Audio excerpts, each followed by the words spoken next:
Flight AL467, please rise to height and maintain 700 feet. Sir এই রিপোর্টটা দেখুন। Are you sure? Yes sir. Flight AL467, please turn around immediately. We have just got an information. There might be a bomb on aircraft. I repeat, there might be a bomb on aircraft. Please return immediately. We have arranged from military personnel. We have arranged medical services on waiting for your arrival. Please return immediately. Flight, I want the runway shut down. I want all the flights diverted to Chandigarh in 10 seconds. No traffic around in here. I want to see this. এটাকে zoom করো। Sir confirm news আছে, কলার 5টা ফ্লাইটে bomb রাখার হুমকি দিয়েছে। যে ফ্লাইটটা take off হয়নি ওটাকে দাঁড় করিয়ে দাও, যেটা টেক অফ করে গেছে ওটাকে ফিরিয়ে আনো। সব এয়ারক্রাফটকে সিকিউরিটির জন্য পার্ক করো, আর যত তাড়াতাড়ি সম্ভব প্যাসেঞ্জারদের নামিয়ে আনো। 632 জনের প্রাণ সংশয় আছে। Now do it, come on fast. Sir গত 1 ঘন্টা সিসিটিভি ফুটেজ দেখাও আমাকে। Come on, hurry up. আতঙ্ক আর বিপদের মধ্যে আমরা দিন কাটাচ্ছি। যে কোনো জায়গায় যে কোনো মুহূর্তে যে কোনো সময় সন্ত্রাসবাদ হানা দিতে পারে।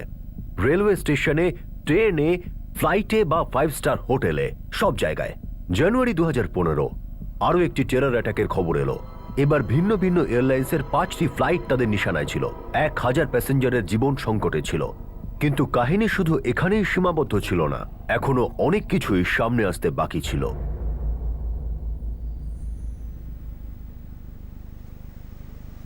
রিয়া, তাড়াতাড়ি করো, তাড়াতাড়ি তাড়াতাড়ি করো সোনা, লেট হয়ে যাবে। চলো চলো চলো চলো। দুধ খাবো না বাবা। আরে কি রোজ একই ঘটনা ঘটছে? চলো তাড়াতাড়ি খেয়ে নাও। Good morning Suju. Good morning. শরীর ঠিক আছে তো? না, রাতে দেরি হয়েছে ঘুমোতে। ব্রেকফাস্ট? না ছাড়ো, আমি পরে করে নেব। কি হয়েছে সুজু? ছুটি নিয়ে নি? শরীর ঠিক আছে? না না, সেটার কোনো দরকার নেই। মাম্মা আমার সাথে ব্রেকফাস্ট করো না। হ্যাঁ বাবু, তুমি খেয়ে নাও, আমি আসছি। রিয়া, রিয়া সোনা, মা তো ব্যস্ত রয়েছে, আর স্কুল তো যেতেই হবে, আর স্কুলে গিয়ে অনেকগুলো গেমস খেলতে হবে, যার জন্য বডিটাকে। আরে তুমি এখনো দুধ শেষ করোনি। তাড়াতাড়ি তাড়াতাড়ি তাড়াতাড়ি ধরো ধরো ধরো ধরো, fast fast fast fast fast fast. Riya, finish your milk. আরে বাবা, রিয়া তো ফাস্ট হয়ে গেছে। চলো চলো চলো, তাড়াতাড়ি তাড়াতাড়ি তাড়াতাড়ি তাড়াতাড়ি। Very good. সুজাতা, তুমিও তৈরি হয়ে থেকো, আধ ঘন্টার মধ্যে তোমার স্টুডেন্টস এসে যাবে। হ্যাঁ, বাই বাই বাই বাই। চলো চলো চলো চলো বাই। চলো চলো চলো চলো, তাড়াতাড়ি তাড়াতাড়ি তাড়াতাড়ি।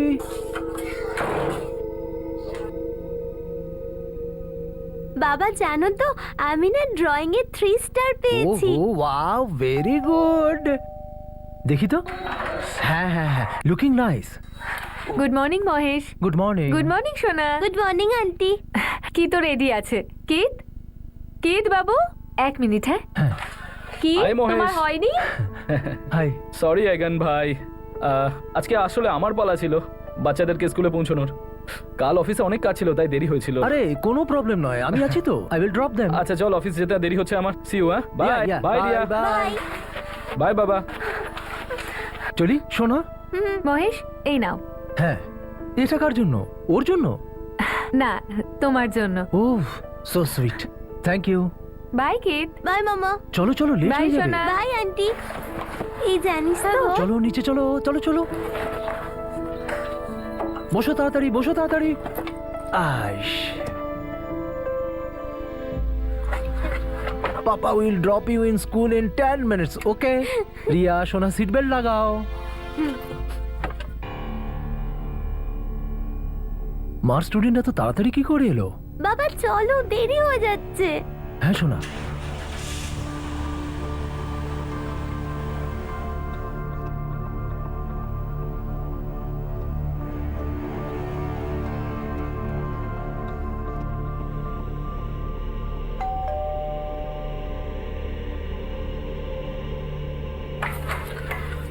Good morning. আজ খুব তাড়াতাড়ি ডাকলেন আপনি আমাকে।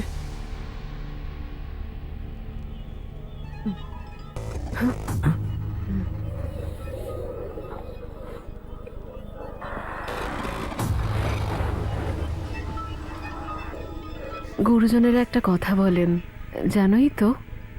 হোয়াট? কাল রাত অনেকক্ষণ তোমার সাথে কথা বলেছি। উনি উনি আমাদের দুজনকে নিয়ে মহাযজ্ঞ করতে চলেছেন। মহাযজ্ঞ কিসের জন্য? সেটা তুমি বুঝতে পারবে না, কিন্তু ওই যজ্ঞটার জন্য তোমার আর আমার একটা ছবি চাই, নেকেড। হোয়াট? আরে ভয় পাচ্ছ কেন রাহুল? গুরুজি যখন বলেছেন তাহলে তো সেটা আমাদের ভালোই হবে। আর তাছাড়া গুরুজি তো আমাদের সবটা জানেন। কিন্তু আমরা ওনার উপর ট্রাস্ট তো করতে পারি না। কেন করতে পারবো না? আমি এখনো ওনার সাথে দেখা করিনি, কিন্তু উনি আমাদের ব্যাপারে সবটা জানেন। কি করে? কিছু না কিছু তো ব্যাপার আছে, তাই না? কোনো তো ম্যাজিক্যাল পাওয়ার আছে। তাই তো কিছু না বলেও উনি ফিউচার, প্রেজেন্ট, পাস্ট সবটা জেনে যান। রাহুল, উনি আমাদের দুজনের ছবি সামনে রেখে মহাযজ্ঞ করতে চলেছেন। আর তারপর আমরা দুজন সারা জীবনের জন্য এক হয়ে যাব। তারপর উনি আমার সঙ্গে দেখা করবেন, আর তারপরে আমি ওনার আসল রূপটা জানতে পারবো।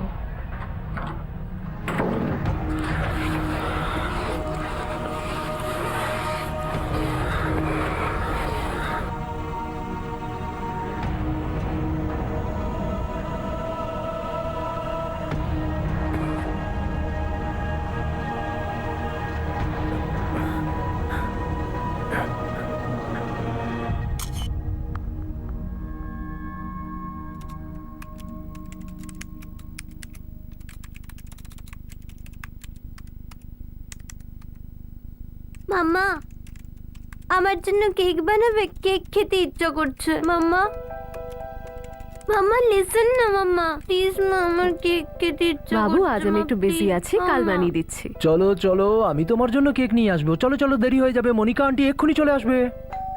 দেখো, ওই হয়তো এসে গেল। Good morning Mahesh. Good morning. Good morning uncle. Good morning সোনা।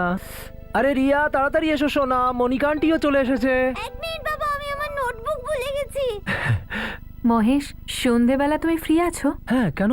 আসলে তোমায় কিছু দেখাতে চাই। কি? আমার কাছে অদ্ভুত একটা মেল এসেছে। মেলটা কোনো প্যাস্টারের, যাতে লেখা ছিল যে সে আমার লাইফ সম্পর্কে সবকিছু জানে, ইনসাইড আউট সবকিছু। আর ওখানে লেখা আছে যে আমি খুব ভালো মনের মানুষ, তাই ওনাকে আমায় সাহায্য করার জন্য মেলটা লিখেছে। আর তাতে লেখা ছিল যে আমার নাকি খারাপ সময় আসছে। কিন্তু আসলে মানুষটা কে? I don't know. আমি তোমায় ওই মেলটা দেখাতে চাই, যদি তুমি কিছু জানতে পারো। ঠিক আছে, সন্ধ্যাবেলা দেখা হবে। আচ্ছা ঠিক আছে, বাই। আন্টি চলো চলো চলো হ্যাঁ, চলো চলো। বাই সোনা, বাই রিয়া। By dad. দুটো পরিবার যাদের মধ্যে খুবই ঘনিষ্ঠ সম্পর্ক ছিল, তাদের জীবনে একজন গুরুজি আর একজন পাদ্রী ঢুকে পড়েছিল। একজন সুজাতার পার্সোনাল লাইফের বিষয়ে অনেক কিছু জানতো, আর অপরজন মনিকার বিষয়ে। সত্যিই কি এই দুজনকে কেউ সাহায্য করতে চাইছিল, নাকি এটা এমন কোনো রহস্য ছিল যার উপর থেকে পর্দা উঠতে এখনো বাকি? Debit what comes in and credit what goes out. আর তারপর যেটা, এক সেকেন্ড। সুজাতা মা, আজ রাত সেটা হবে যেটা তুমি চাও। সেটার ব্যাপারে তুমি সেই মানুষটাকেও বলবে না যে এখন তোমার সামনে বসে আছে, তোমাকেই দেখছে। আজ পূর্ণিমার রাত, মহাযজ্ঞর জন্য শুভ মুহূর্ত। তুমি ছবি পাঠিয়ে দিয়েছ, তাতেই কাজ হয়ে যাবে। ব্যাস আর একটা কাজ করা বাকি আছে। আমি মহাযজ্ঞ করার সময় তোমার অবচেতন মনের সাথে যোগাযোগ করার চেষ্টা করব।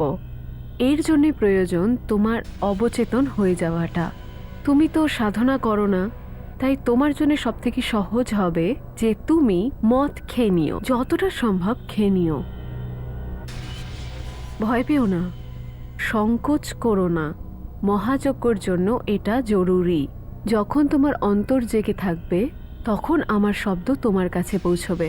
আর তারপর তুমি সারা জীবনের জন্য তোমার প্রেমিকের সঙ্গে থাকতে পারবে। তখন আমি তোমার সামনে সশরীরে চলে আসব। দেখতে পাবে তুমি আমাকে। সস্নেহ, গুরুজি।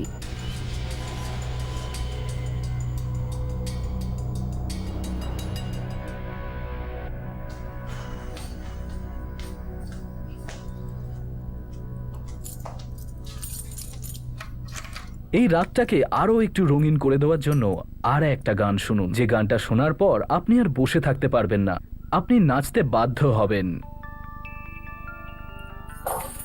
রিয়া, বাবা তুমি কখন এলে? সোনা কি করছো? ড্রয়িং করছি বাবা। আরে সোনা, কত রাত হয়ে গেছে। হ্যাঁ, চলো চলো চলো, যাও যাও যাও, গিয়ে শুয়ে পড়ো। এগুলো সব নিয়ে যাও তুমি, যাও। সুজাতা, 12টা বাজতে যায়। এগুলো কি হচ্ছে? হুইস্কি। ওটা আমিও দেখতে পাচ্ছি। রিয়া কটায় ঘুমোবে সেটা তোমার মনে নেই? আমি সব জানি। যদি তোমার ওকে নিয়ে এত চিন্তা, তাহলে তুমি যাও না। প্রত্যেকদিন রাত্রিরে আমিই ঘুম পাড়াই, ওর সমস্ত কাজ আমিই তো করে থাকি। তুমি কি এই কথাটা বুঝতে পারছো না যে ওর একজন মায়ের প্রয়োজন? এসব কি করছো তুমি সুজাতা? যদি তোমার এসব পছন্দ না হয় না, তাহলে চোখটা বন্ধ করো। হ্যাঁ, কষ্ট কম পাবে। বাবা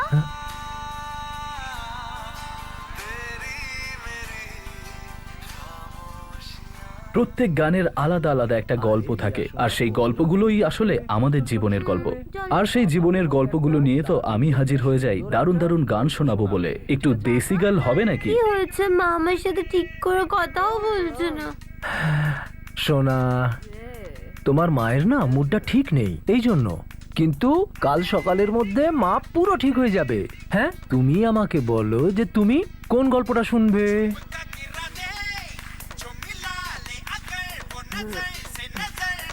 বাবা খুব আওয়াজ আসছে, মাকে একটু বলো না একটু ভলিউমটা কম করে দেয়। তোমার মা এখন কারুর কোনো কথা শুনবে না, কিন্তু তুমি চিন্তা করো না, কাল সকালে আমি মাকে বকবো এত জোরে মিউজিক চালানোর জন্য আমার এই সোনামণি ঘুমোতে পারেনি, তাই না? তুমি এবার আমাকে বলো কোন গল্পটা শুনবে। সাপ আর বাদর। শুয়ে পড়ো শুয়ে পড়ো, আমি গল্পটা শোনাচ্ছি। একবার কি হয়েছিল, একটা না বিশাল বড় জঙ্গল ছিল, সেখানে একটা বিশাল সাপ ছিল।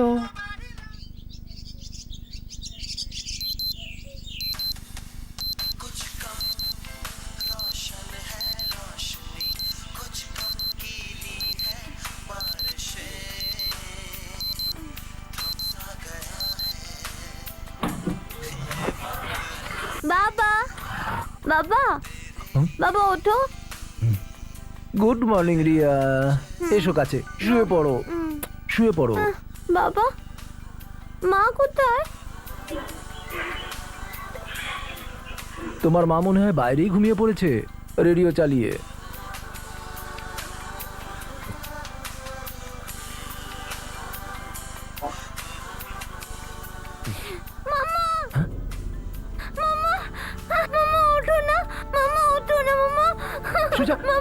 সুজাতা, মা ওঠো না মা, ও মা, মামা ওঠো না মামা।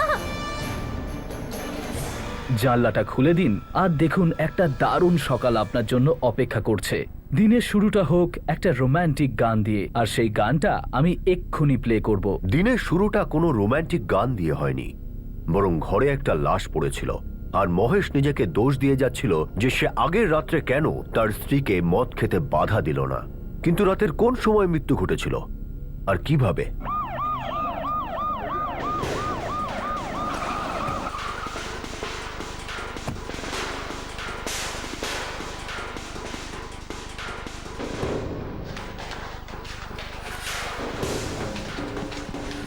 পাশে সরো, পাশে সরো, পাশে সরো। সরে যাও, দেখি সাইড দাও। সাইড।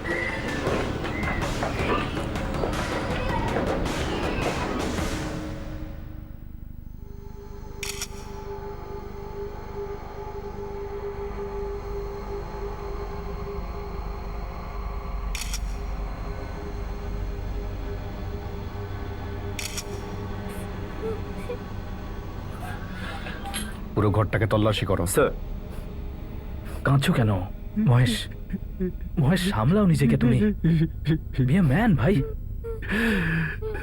মনিকা, মহেশের জন্য একটু জল আনো। মহেশ, নিজের ইমোশনগুলোকে কন্ট্রোল করো। দেখো, যেটা হওয়ার ছিল সেটা হয়ে গেছে।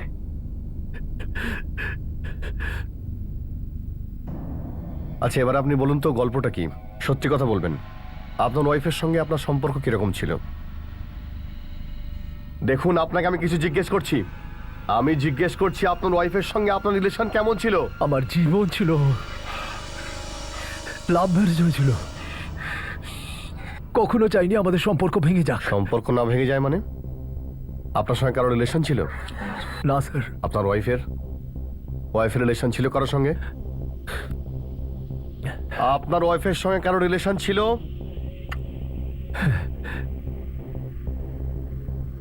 এই জন্য কি মেরে ফেলেছেন? এই কি কথা বলছেন আপনি স্যার? আমি আমার বউকে ভালোবাসতাম, ওকে কেন মারতে যাব? আমি মারিনি ওকে।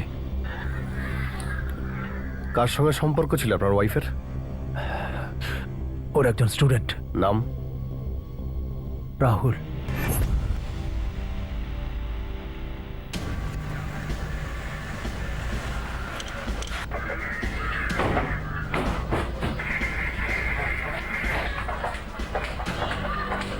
এইটা তো? এইটা। Rahul, yes sir. চল। কিন্তু কোথায় স্যার? এই ধরো ওকে। চল, নিয়ে কথা যাও। বলিস না বেশি। আমি কিছু চল, করিনি থানায় চল। স্যার, আমার কথাটা তো শুনুন।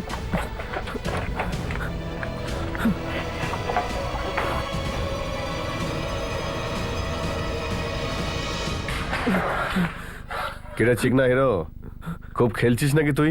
কেন মারলি তুই ওই সুজাতা ম্যাডামকে? আমি মারিনি ওকে স্যার, আমি তো রাতে হস্টেলেই ছিলাম স্যার। আপনার বিশ্বাস না হলে আমার রুমমেটকে জিজ্ঞেস করুন, আমরা পড়ছিলাম স্যার। কিরকম পড়াশোনা হয় সেটা খুব ভালো করেই জানি। এর হোস্টেলে ফোন করে জিজ্ঞেস করো সত্যি কথা বলছে না মিথ্যে কথা। স্যার, ওই সুজাতা ম্যাডাম তোর হাজবেন্ডের ব্যাপারে তোকে কি বলতো? এই সব কথা নিশ্চয়ই তোদের মধ্যে হতো। না স্যার, বেশি কিছু না স্যার, আমি শুধু এতটুকু জানতাম যে ওর ম্যারিড লাইফে বোর হয়ে গেছিল স্যার। আর তুই ওর জন্য এন্টারটেনমেন্ট ছিলি? হ্যাঁ, তুই ওকে এন্টারটেন করতিস? হ্যাঁ? সোজাসুজি বল, সুজাতা ম্যাডাম নিজের হাজবেন্ডের ব্যাপারে কি বলতো? বেশি কিছু না স্যার। স্যার প্লিজ স্যার, এই কথাগুলো কাউকে বলবেন না স্যার, আমার ক্যারিয়ার পুরো নষ্ট হয়ে যাবে স্যার। ওর টিচার ছিল আমার। প্রেম করার সময় তোর মনে ছিল না যে টিচার এটা? এখন লজ্জা লাগছে? এর বয়ানটাকে ভেরিফাই করো। আর মিথ্যে হলে দেখো শোনা, দেখো একদম ভয় পাবে না। হ্যাঁ হ্যাঁ, আমি তোমাকে একটা ছোট্ট প্রশ্ন করব। আচ্ছা বলো, কাল রাতে কি হয়েছিল? বলো বাবা, বলো। আচ্ছা শোনা, কালকে যখন তোমার বাবা বাড়িতে এলো তো তখন তোমার মা কি করছিল? মাম্মা ড্রিঙ্ক করছিল আর আমি ড্রয়িং করছিলাম। তারপর বাবা এলো আর আমাকে বেডরুমে নিয়ে চলে গেল। তারপর বাবা বলল যে মা খুব আপসেট, আমরা তাই সকালে মায়ের সাথে কথা বলবো। তারপর আমাকে বাবা স্টোরি শোনালো আর আমরা ঘুমিয়ে পড়লাম। বাবা রাতে উঠে কোথাও গিয়েছিল? বাবা তো আমার কাছেই শুয়েছিল, আমিই সকালে বাবাকে জাগালাম।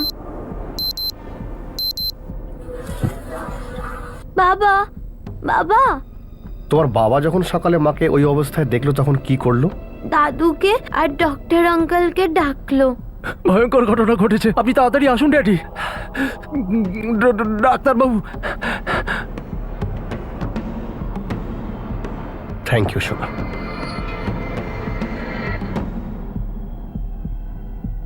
আমি রিটায়ার্ড ডিআইজি। আমি বুঝতে পারছি এই কেসটাকে আপনাদের বিভিন্ন অ্যাঙ্গেল থেকে ইনভেস্টিগেশন করতে হবে। স্যার আপনি তো ভালো করে বুঝতে পারছেন যে আপনার বয়ান এই কেসের জন্য কতটা গুরুত্বপূর্ণ। স্যার আপনার জামাই আমাদের এটা বলেছে যে আপনার মেয়ের নাকি কারোর সঙ্গে একটা অ্যাফেয়ার ছিল। হ্যাঁ, সেটা আমি জানতে পেরেছিলাম। মহেশ লুকোনোর চেষ্টা করেছিল, কিন্তু আমি জানতে পেরে গেছিলাম। আমি মেয়ের সাথে দেখা করতে গিয়েছিলাম। এত বড় ব্যাপারটা তুমি আমাকে লুকিয়েছ মহেশ। দেখুন ড্যাডি, স্বামী স্ত্রীর মধ্যেকার সব কথা তো আমি আপনার সঙ্গে ডিসকাস করতে পারি না। ওকে বাড়ি ফিরতে দাও। বাবার হাতে অনেক দিন চর থাপ্পড় খায়নি। না ড্যাডি, আপনি এসব কিছু করতে যাবেন না। ড্যাডি, ব্যাপারটা আরো খারাপ হয়ে যাবে। কিন্তু মহেশ।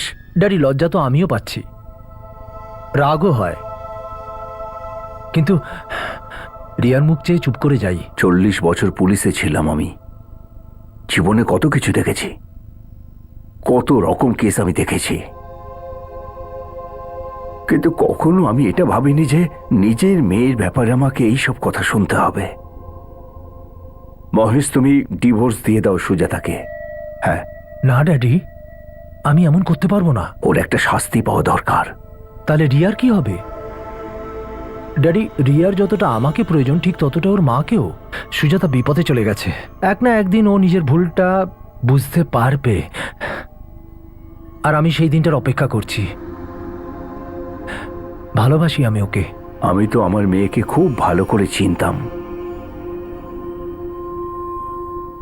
নিজের প্রতি কোনো কন্ট্রোলই ছিল না ওর। ও যেটা মনে করতো ও সেটাই করত। নিজের থেকে 10 বছরের ছোট একটা বাচ্চার সাথে অ্যাফেয়ার ছিল ওর।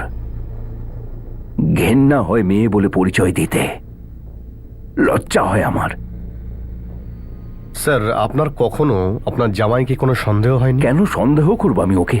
শুধু এই জন্যই যে মৃত্যুটা আমার মেয়ের হয়েছে। ইন্সপেক্টর, আমিও ডিআইজি ছিলাম ডিপার্টমেন্টে, জব থেকে রিটায়ার করেছি, কিন্তু বুদ্ধি থেকে নয়। এত কিছু হয়ে যাবার পরেও, নিজের ওয়াইফের অ্যাফেয়ার জানার পরেও ওর ওপর কোনো হাত পর্যন্ত তোলেনি, এমনকি ওই বিষয়টা নিয়ে ঝগড়াও করেনি। কারণ ও চাইতো সবসময় ওর নিজের মেয়ের প্রতি কোনো খারাপ ছায়া না পড়ে। ও মনে করতো একদিন না একদিন সবকিছু আবার ঠিক হয়ে যাবে। খুবই সরল আর সৎ ছেলেও। স্যার, 1 মিনিট। Excuse me sir. Sir, postmortem report আর অটোপসি রিপোর্ট এসে গেছে। কোনো হাতাহাতি হয়নি, মাথায় আঘাত লাগার কারণে মৃত্যু হয়েছে। রক্তে অ্যালকোহলের মাত্রা বেশি ছিল। স্যার, আমরা ক্রাইম সিনকে রিক্রিয়েট করে দেখেছি। এটা হতেই পারে যে নেশায় পা পিছলে গেছিল বা ব্যালেন্স হারিয়েছিল, আর মাথাটা টেবিলে ধাক্কা খায়। রেডিওর আওয়াজটা অনেক জোরে ছিল, চিৎকার শোনা যায়নি। এই জন্য স্বামীরও ঘুম ভাঙেনি, মেয়েরও। এটা মার্ডার নয়, অ্যাক্সিডেন্ট মনে হচ্ছে। সুজাতার মৃত্যুকে অ্যাক্সিডেন্ট বলে মনে করা হলো, আর ওই ফাইল বন্ধ হয়ে গেল। কিন্তু তবুও একটি প্রশ্ন ছিল যার উপর সন্দেহের তীর এখনো এসে পড়েনি। কে ছিল সেই গুরুজি যে সুজাতাকে ইমেল পাঠাচ্ছিল? আর কে ছিল সেই পাদ্রী যে এখনো মনিকাকে ইমেল পাঠিয়ে যাচ্ছে? এটা কি কারো কল্পনার উড়ান ছিল, নাকি কোনো ভয়ঙ্কর অপরাধের সূত্রপাত? 3 সপ্তাহ পরে সেই ফোন কল এলো। Hello, Bangalore airport, how may I help you? আজ সকালে আকাশে একটা বিস্ফোরণ ঘটবে। ফ্লাইট নম্বর AL467 R3105 FG111 DK7345 আর BL9188 এই সব কটাতে বোম রয়েছে। কয়েক ঘন্টার মধ্যে এই সব কটার কন্ট্রোল আমাদের হাতে হবে। হ্যালো হ্যালো স্যার, এখন একটি ফোন এসেছিল, 5টা ফ্লাইটে বোম রাখা হয়েছে। Flight AL467, please turn around immediately. It is a code-red emergency. We have just got this information. There might be a bomb on sir, aircraft. Confirm news আছে।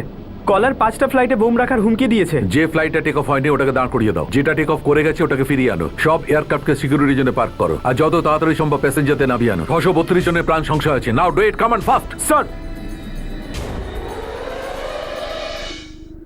4টে flight check করা হয়ে গেছে, কোনো বোম পাওয়া যায়নি। 5 নম্বর ফ্লাইটটাও almost check হয়ে গেছে, কোনো ক্ষতি হয়নি। আমাদের অতিষ্ঠ করে তুলেছি ফেক কলার। 5 ঘন্টা হয়ে গেল, 3 কোটি টাকার লোকসান হয়ে গেল। যেখান থেকে কেউ র্যান্ডমলি এখানে ফোন করছে আর আমাদের লাগিয়ে দিচ্ছে কাজে। ব্লাডি হোক স্কলার্স, এইরকম লোকদের সাজা দিতেই হবে। আমাদের কাছে কলারের নাম্বার আছে। He is from Pune. আজ সন্ধ্যের আগে ওকে আমরা অ্যারেস্ট করে ফেলবো, যাতে দ্বিতীয়বার এমন ঘটনা না ঘটায়। Do it fast. Sir, Bengaluru crime branch থেকে ফোন এসেছিল। যেই নাম্বার থেকে দিল্লিতে আর বেঙ্গালুরুতে ভোক্স কল করা হয়েছিল সেই নাম্বারটা পুনের। আমাদের এই নাম্বারটাকে তাড়াতাড়ি ট্র্যাক করতে হবে। স্যার, ফোন ট্র্যাক হয়ে গেছে। স্যার, Okay, চলো, ট্র্যাক come on. করা গেছে। অ্যাড্রেসটা বিদ্যাবিহারের, আর ফোন নাম্বারটা নীল ডিসুজা নামে একজনের। নীল ডিসুজা? হ্যাঁ, এই দেখুন স্যার, নাম্বারটা এখন অ্যাক্টিভ। এই নাম্বারটা এখন অ্যাক্টিভ আছে আর মুভও করছে। আমাদের এক্ষুনি এখানে গিয়ে রেড করা উচিত, আর নীল ডিসুজা কোনো মতে যেন পালিয়ে না যায়। কামন সচিন। হ্যাঁ স্যার। এই বিদ্যাবিহার ওই সোসাইটিটাই তো যেখানে কিছুদিন আগে ওই সুজাতা নামের কোনো একটা ম্যাডামের খুন হয়েছিল না? হ্যাঁ স্যার, ওই ফ্ল্যাটেরই নিচের ফ্লোরে থাকতো।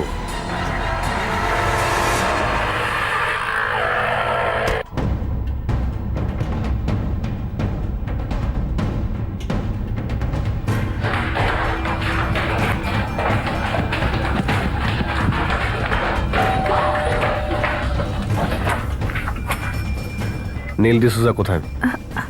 স্যার, কি ব্যাপার? সরে যাও। আরে স্যার, স্যার, আজ বেঙ্গালুরু আর নিউ দিল্লি এয়ারপোর্টে বোম রাখা আছে এমন ফোন আসায় পুরো এয়ারপোর্ট ব্যতিব্যস্ত হয়ে পড়ে।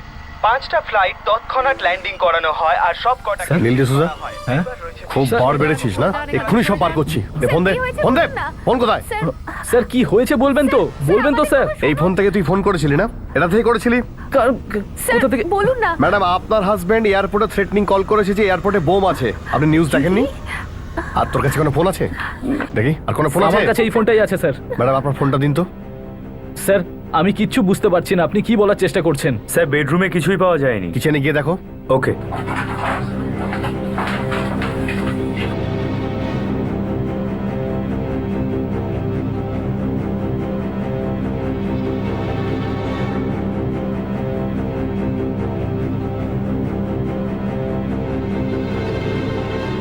স্যার এই পেপারটা দেখুন। দেখো এটা তো ওই ফ্লাইটের নাম্বারগুলো যেগুলো ওড়ানোর হুমকি দেওয়া হয়েছিল। স্যার এইসব কি আমি কিছু জানি না স্যার স্যার হ্যাঁ আর কোনো ফোন পাইনি। একে অ্যারেস্ট করো। স্যার স্যার আমার কথা শুনুন আপনার নিশ্চয়ই কোথাও একটা ভুল হয়েছে স্যার আমার কথা শুনুন স্যার আমার মহেশ কথাটা শুনুন মহেশ দেখো না মনিকা কি হচ্ছে এসব? দেখো না ওরা নীলকে অ্যারেস্ট করে নিয়ে যাচ্ছে হ্যাঁ, কিন্তু কেন? আমি জানি না কি থ্রেটনিং কলের কথা বলছিল আমি Threatening জানি call? না আমাকে এখনি পুলিশ স্টেশন যেতে হবে আমি যাচ্ছি মনিকা ঘাবড়ে যেও না, আমি যাচ্ছি তোমার সাথে। চলো চলো চলো চলো এসো। চলো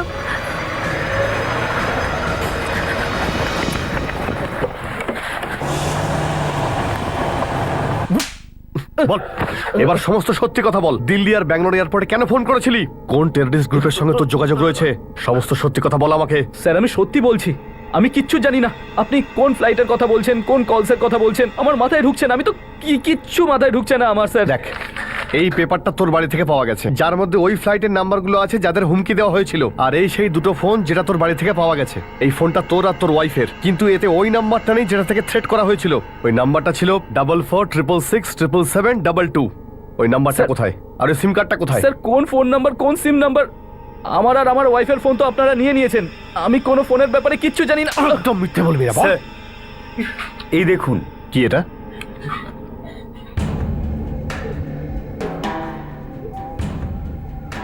এটা কি? আমি কি জানি স্যার জিত আমাদেরই হবে। হ্যাঁ এই ওই কলার ফোন করে এই কথাটাই বলেছিল। এই ল্যাপটপটা কার? ল্যাপটপ আমার কিন্তু কিন্তু এইসব কোথা থেকে একটা কথা বল, তুই নীল ডিসুজা না আমির আলী? কি নাম তোর?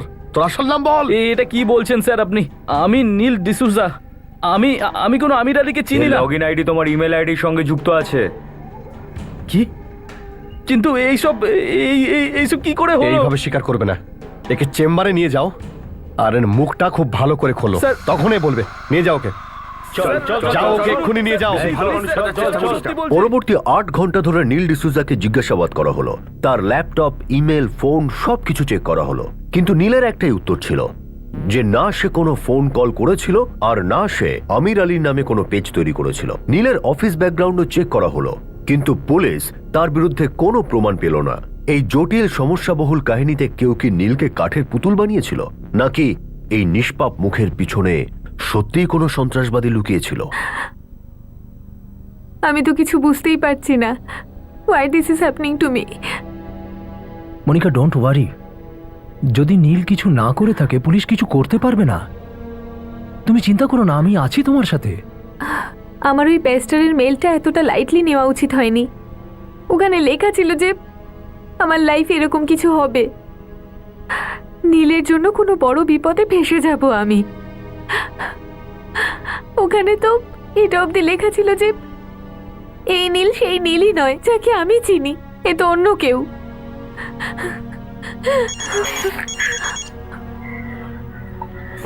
ড্যাডির ফোন এসেছে, আমি একটু কথা বলে নিচ্ছি। না ওই ফোনটা পাওয়া যাচ্ছে না ওই সিম কার্ড। নীলও কিছু বলছে না। একটা কথা আমি বুঝতে পারছি না, যদি নীল ওই ফোনটা করেই থাকে তাহলে ঘরে বসে আমাদের অপেক্ষা কেন করছিল? ও তো নিশ্চয়ই এটা জানে যে পুলিশ ওর ফোনটা ট্র্যাক করছিল। আমার মনে হয় নীল খুব চালাক আর নাহলে খুব বোকা। স্যার এক মিনিট একবার কি হলো? শুন একটু। স্যার নীলের যে নাম্বারটা আমরা খুঁজছিলাম আর যেই নাম্বার থেকে বোম ব্লাস্টের খবর এসেছিল সেটা ট্র্যাকিং সফটওয়্যার সিগন্যাল অন দেখাচ্ছে।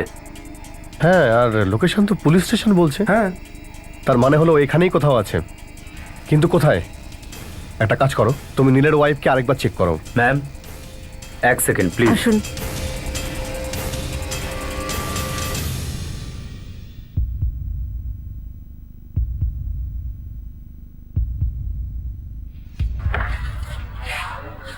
ম্যাম ইউ ক্যান গো।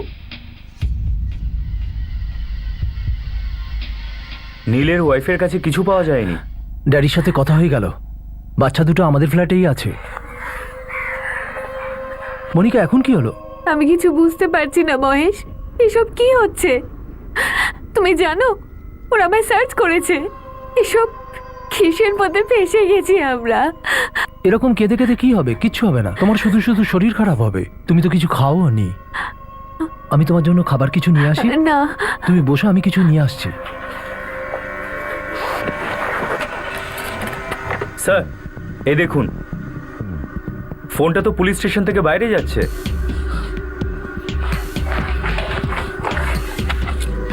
ওই সাদা রঙের গাড়িটা পিছু না, ওই গাড়িটা।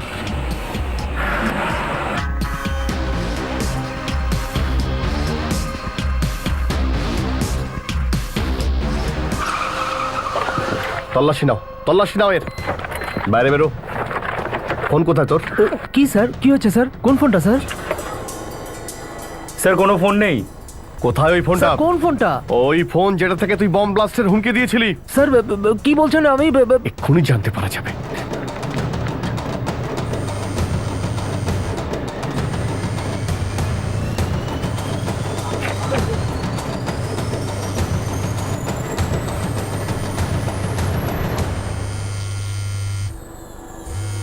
এই ফোনটা আমার নয় স্যার। এটা কি? নীল ওটাকে রেখেছে। এটা নীল কি? আসলে- কি রেখেছিস? আমি কিছু করিনি স্যার, আমি কিছু করিনি স্যার। স্যার স্যার, আমার কথা বিশ্বাস করুন স্যার।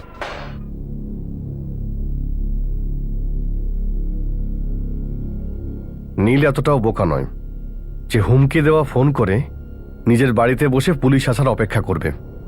দেখ, তোকে আমার অনেক দিন থেকেই সন্দেহ হয়েছিল। যখন তোর স্ত্রী মারা গিয়েছিল ওই সময় তো তোর বিরুদ্ধে কোনো প্রমাণ পাইনি, কিন্তু এখন আমার মন যেটা বলতে চাইছে যে এই সব কিছুর পিছনে তোর হাত রয়েছে। কেন নীলকে তুই ফাঁসালি? দেখুন, আপনি আমাকে ফাঁসাচ্ছেন। বেশি চালাকি করিস না, তুই ফেসে গেছিস ওই ফোনটাকে নিজের কাছে রেখে। কোন ফোনটা? ওই ফোনটা নীল রেখেছিল আমার গাড়ির ভেতরে। দেখ, একটা কথা খুব ভালোভাবে বলছি, সময় থাকতে সব সত্যিটা বলে দে, না হলে একটু পরে তো সমস্ত ঠিকুজি কুষ্টি আমার কাছে চলে আসবে। আর তারপর যদি তুই সত্যি না বলিস তাহলে আমরা কিন্তু সত্যিটা বের করতে জানি। স্যার এই দেখ, তোর ঠিকুজি কুষ্টি এসে গেছে। তুই একজন আইটি প্রফেশনাল, আর তুই মাস 6 আগে নীলের বিল্ডিং এ থাকতে এসেছিলি। তুই আর মনিকা স্কুল আর কলেজে একসঙ্গে পড়াশোনা করতিস। স্যার ওই আর্মি র্যালির মেলটাও এখানে আছে। নীল আর মনিকার সমস্ত মেল ডিটেলস এখানে আছে। এবার তো মনে হয় তোর গায়ে হাত তোলার আর দরকার নেই আমাদের। তুই নীলকে ফাঁসিয়েছিস না? আমি ফাঁসিয়েছি নীলকে। কি করে? ওদের ফ্ল্যাটের একটা চাবি আমাদের কাছে থাকতো। হ্যাঁ হ্যাঁ, ঠিক আছে ঠিক আছে, কোনো ব্যাপার না, তুমি চলে এসো। হুম।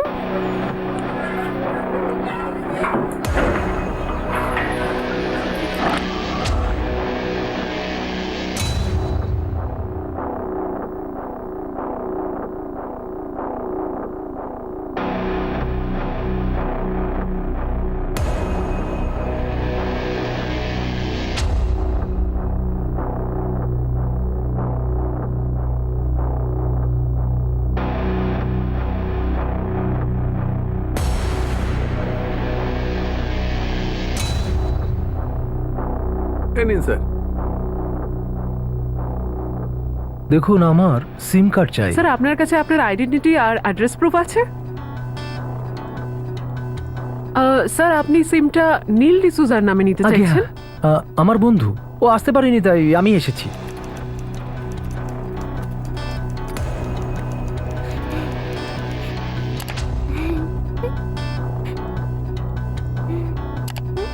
বাবা, এটা তো নীল আঙ্কেলের ফটো না? হ্যাঁ সোনা, কিন্তু নামটা তো অন্য লেখা, আমির আলী। আসলে কি হচ্ছে শোনা, আঙ্কেলের আসলে অনেক কাজ থাকে, তো আমি কি করছি, ওকে হেল্প করছি। হ্যাঁ, যাও এবার খেলা করো, যাও।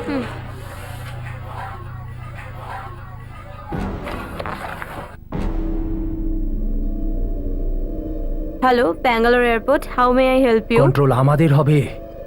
আজ সকালে আকাশে একটা বিস্ফোরণ হবে। ফ্লাইট নম্বর AL467, R3105, FG111, DK7345, আর BL9188 এই সব কটাতে বোম রয়েছে। কয়েক ঘন্টার মধ্যে বিস্ফোরণ হবে।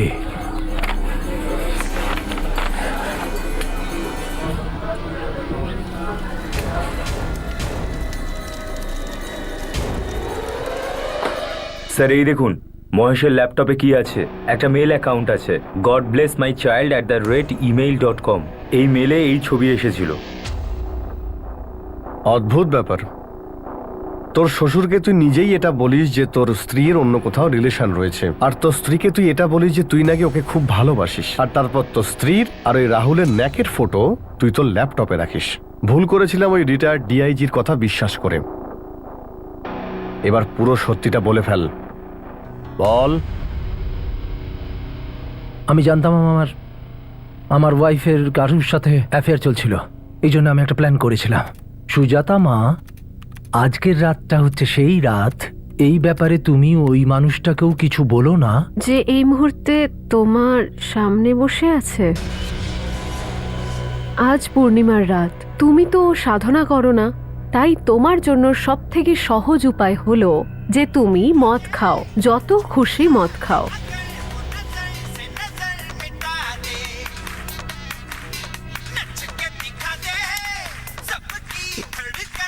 মহাযজ্ঞ শুরু হবার আগে এখনো 15 মিনিট বাকি আছে। আরো একটা ড্রিঙ্ক নিতে পারো তুমি। তুমি কি করে জানলে মহাযজ্ঞর ব্যাপারে? গুরুজি আমাকে ওই ইমেলস করেছিলেন, তাতে তোমার একটা ছবিও ছিল তোমার স্টুডেন্টের সাথে। ব্যাস পোশাক ছিল না দুজনের শরীরে। তুমি তুমি এইটাও জানো? হ্যাঁ, শুধু আমি নয়, তোমার মামি ড্যাডিও জানে। তোমার এরকম ছবি দেখে খুব লজ্জা পেয়েছেন। তুমি জানো যে গুরুজি কে? হ্যাঁ, গুরুজি বলেছিলেন না মহাযজ্ঞের পর উনি দর্শন দেবেন। ব্যাস, গুরুজি দর্শন দিচ্ছেন। তুমি তুমি তুমি আমাকে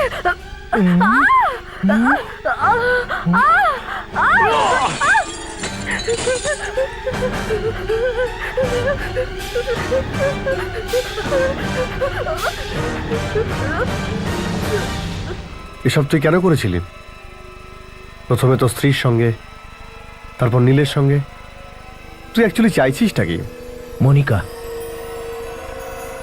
ওকে আমি ভালোবেসেছিলাম। হ্যাঁ, আমরা দুজনে একসাথে একই কলেজে পড়তাম। ও আমাকে ইন্টারেস্ট দেখাতো।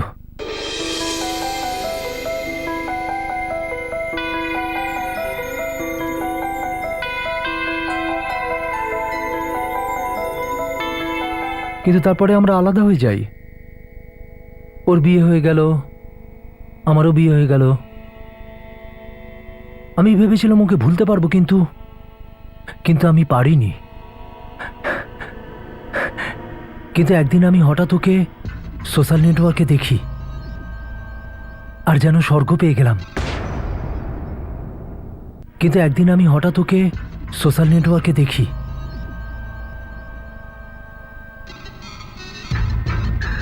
অনেকবার কথা হতো ওর সাথে, আর যখনই কথা হতো ও নীলের কথা নিশ্চিতভাবে বলতো। আমি তখন খুব হিংসে করতাম। আমি আমার বউকে বলেছিলাম যে পুনাতে একটা ভালো চাকরি আছে। আমি ওই বিল্ডিংয়েই ফ্ল্যাট নিলাম যেখানে মনিকা থাকতো। প্যাস্টারের নামে ইমেল আমিই পাঠিয়েছিলাম। আমি চাইতাম যে মনিকা ওর হাজব্যান্ডকে ছেড়ে দিক, কিন্তু ও সেরকম করতে পারলো না। কিন্তু আমার মনে হচ্ছিল ওর মনে এখনো আমার জন্য ওরকমই ফিলিংস আছে। মহেশ, এই নাও। এটা কিসের জন্য? রিয়ার জন্য? না, তোমার জন্য। আমার জন্য? হ্যাঁ, আমি বানিয়েছি। আমি জানি প্লাম কেক খেতে তুমি খুব ভালোবাসো। So sweet, thank you. কিন্তু নীল আর সুজাতার জন্য ও সামনে আর পা বাড়াতে পারছিল না। 3 বছর ধরে আমি প্ল্যান করে গেছি। তোর প্ল্যানটা প্ল্যান ছিল না, বোকামি ছিল। সেটা কখনোই সাকসেসফুল হতো না। ওই ফোনটা তুই তোর কাছে রেখেছিলি, তাও অন করে। এটা তোর দ্বিতীয় বোকামি ছিল। আর তৃতীয় আর সব থেকে বড় বোকামি এটা ছিল যে তুই ভেবেছিলি পুলিশ সব থেকে বড় বোকা। মিস্টার মহেশ, আপনি এটা মনে রাখবেন যে অপরাধী কোনো অপরাধ করলে তার ক্লু অবশ্যই রেখে যাবে। তুই মনিকাকে পাওয়ার জন্য একটা খুন করেছিস। শুধু নিজের জীবনে শেষ করিসনি, তুই নিজের মেয়ের জীবনটাও বরবাদ করেছিস। তুই যা করলি তাতে তোর মেয়ে না তার মায়ের ভালোবাসা পাবে আর না তার বাবার।